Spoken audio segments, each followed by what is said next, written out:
when we go back to the 80s and think about the legal framework and what was achieved in the 80s, it's really tremendous. The Legal Age of Majority Act, for example, where a woman who is above 18 is free to determine her future. You know, before independence, a woman was a child. Well, she was born a child, she grew up a child, and she died as a minor. And that, I think, was a major success. There were many, many other successes that perhaps I won't go into, but some of them include the reconfiguration of some of the women's organizations that were there before independence. Most were, really welfare organizations, but after independence, they became developmental. And most of the progressive women's organizations that we have today were born in the 80s.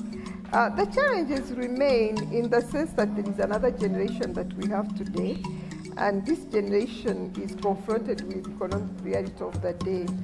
The issue of the economy and how young women are coping is really major. The issue of ICTs, the issue of, the issue around issues of sex and sexuality and sexual identity is very, very important as well. But also the issue of cross-border trade, because many of them are depending on, cross-border trade for their income.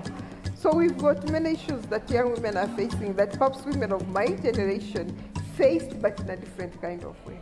When I think about the future of the movement, if women's organizations don't learn to work together, if women's organizations don't learn to communicate, if they are not innovative, if they are not able to capitalize on young women who are coming up from universities and who are really different from perhaps women of my generation, we aren't going to get anywhere. So when I think about organization of the future, I think about this organization that brings different capacities. Whether, you bring in mathematicians, whether you bring in artists, whether you bring in women that, are physicists or men, even young men, I don't think we are going to go very far. We need to work with young men. We need to work with them. Some of them are very, very enthusiastic. Some of them are really intelligent. Some of them have interrogated their own sexuality. Some of them hate patriarchy. They are not part of it. We have to work with them.